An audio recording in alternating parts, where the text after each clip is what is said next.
ஏடிஎம்கேவும் சரி இல்லை டிஎம்கேவும் சரி அவங்களுக்கு ஒரு சான்ஸ் இருந்தது.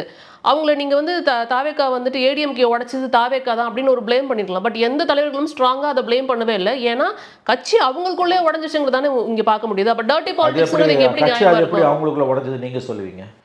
2 பிரிவா பிரிஞ்சிருக்குதுங்க.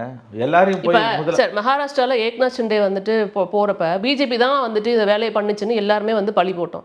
அப்ப இங்க 2 கட்சி இங்க உடைஞ்சிருக்கு அப்படின்னா, அப்ப விஜய் அவர்கள் மேல நீங்க பழி போடணும்ல. அந்த அந்த வாய்ப்பு உங்க 2 பேத்துக்கும் வந்திருக்கு. அதிமுகவும் வந்திருக்கு, திமுகவுக்கும் இருந்திருக்கு. அதை நீங்க பண்ணவே இல்லையே. அதை சொல்லாம நீங்க டர்ட்டி பாலிடிக்ஸ் எப்படி சொல்ல டர்ட்டி முடியும்? பாலிடிக்ஸ்ன்றது விஜய்க்கு எதிராக வைக்கிற குற்றச்சாட்டு தான். நீங்க டர்ட்டி பாலிடிக்ஸ் பண்றீங்கன்ற குற்றச்சாட்டுல உண்மை இல்லை என்று நாம் சொல்ல முடியாது. நான் சொல்றேன். இப்ப ஸ்டாலினை போய் பார்த்தாரு முன்னாள் முதலமைச்சரை. அந்த அளவுகள் படி முன்னாள் முதலமைச்சரான எடப்பாடியை போய் பார்த்துருக்கணும். நீங்கள் பார்க்கல. நீங்கள் ஸ்டாலினை பார்க்குறீங்க, வைகோவை பார்க்குறீங்க, அன்புமணியை பார்க்குறீங்க, சீமானை பார்க்குறீங்க, அடுத்த நாள் திருமாவை பார்க்குறீங்க, காங்கிரஸ் ஆஃபீஸுக்கு போகிறீங்க, ஐயுஎம்எல் ஆஃபீஸுக்கு போகிறீங்க. கடைசியில் யார் வீட்டுக்கு போகிறீங்க? நீங்கள் சிவி சண்முகம் வீட்டுக்கு போகிறீங்க. அவர் ரிபல். ஒரு கட்சி உடையுதுங்க. இதுலேயும் அந்த கட்சியோட தாய் ஸ்தாபனத்தோட தலைவர் வந்து முன்னாள் முதலமைச்சர். ஸ்டாலினை பார்த்தீங்கன்னா எடப்பாடியும் பார்க்கணும், இல்லை 2 பேரையும் பார்க்கக்கூடாது.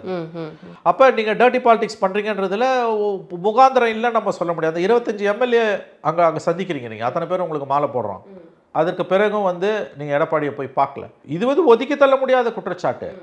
நீங்கள் ஏடிஎம்கேவை வந்து தாவேக்கா உடைக்குது என்பது முகாந்திரம் உள்ள குற்றச்சாட்டு. என்னை பொறுத்த வரைக்கும் அது வந்து டர்ட்டி பாலிடிக்ஸ் கேட்டகரிக்குள்ள வருமானா வரும். அதுதான் பாலிடிக்ஸ். இது யார் பண்ணாலும் இது தப்பு தானே.